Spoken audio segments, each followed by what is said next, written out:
Second halves of the last 3 weeks, I guess. Now that you've kind of gone back and watched from Saturday, is there any pattern to that, or is it just kind of a game-to-game deal where different things are kind of coming up, do you think? Yeah, I just think it's game to game.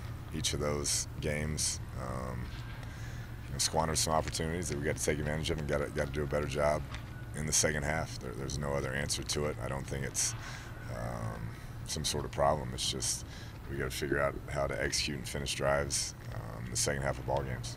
Number of overthrows by Nick last night. What causes that, or what was the cause of that last night?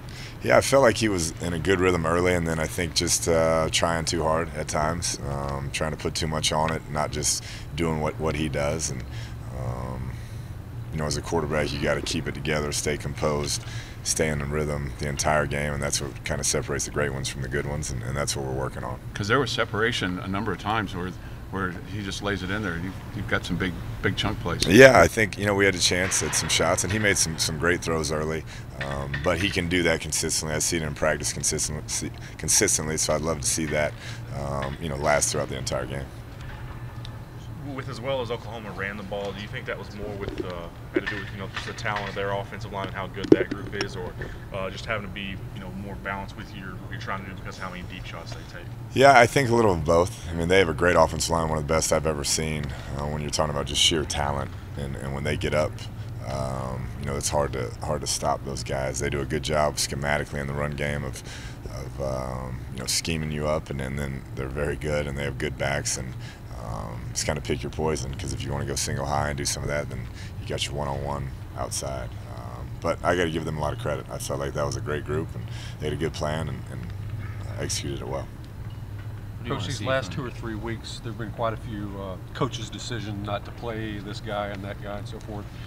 Is that indicative of any sort of a problem in the locker room or anything? I don't think so. I think our locker room's great. It's more of just case by case. Every year you have some issues you got to handle, and just handle it internally. So those 3 guys that didn't travel, or the 3 guys that you said were coach's decision didn't travel last night, what's their statuses this week? We'll see. That's tomorrow. We're going to reevaluate all 3 guys and see where they're at and go from there. So that's what tomorrow's for. Are they out here? You didn't see them? I wasn't paying real close attention. Okay. Coach, where would you like to see improvement from your team the last 4 weeks of the season? Yeah, just finishing games.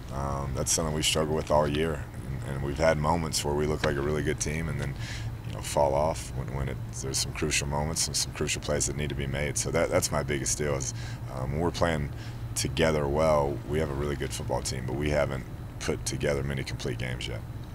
Cliff, I assume the confidence and enthusiasm level of this team coming back from Kansas was pretty high.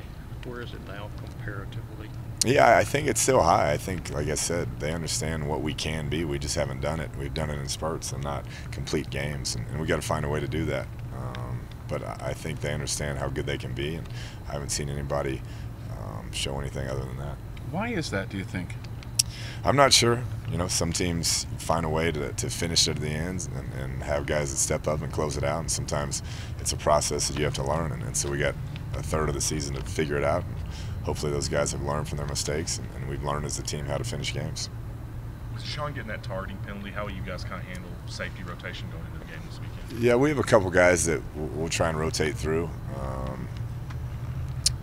Doug Coleman, I thought, did a good job handling that, and Justice is a guy you can move around. Willie Sykes is a guy you can move around, and so there's some bodies we can fit in there. Jay Sean's been a great player for us, and it's hard to replace him, but we feel confident that we can find a rotation that'll fit that. What was your personal opinion about that call? I really didn't see it till today closely, and it's tough. I didn't think he did anything malicious, that's for sure, but it's a subjective call, and it went against us this time. The timeout after you score a touchdown, you're getting ready to kick off. Did you have something on there? Were you guys considering something there where you had to call a timeout to kind of reassess things? We may have had something on. They came out with a different look than we'd anticipated, so we wanted to get out of a look.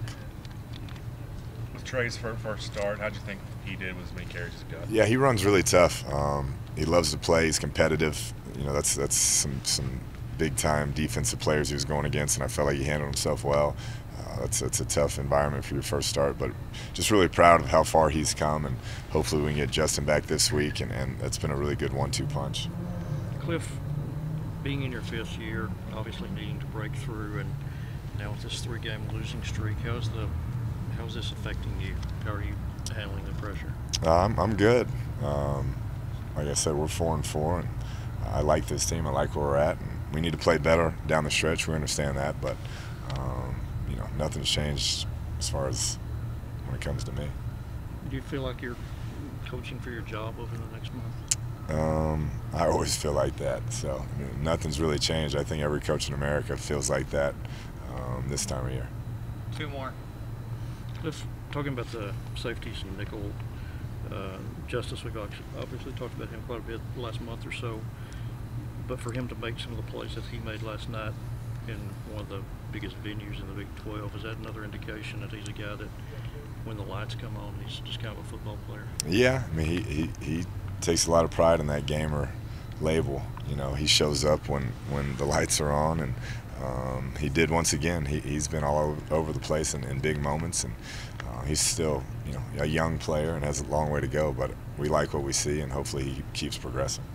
What stood out to you last night that maybe pleased you, offense, defense, or special teams? I think just that we started fast, you know, had the right mentality. I thought the energy was good. We stalled out offensively, obviously, but I felt like, you know, the guys showed up with the right mentality, with the look in their eye, you know, going to win that game.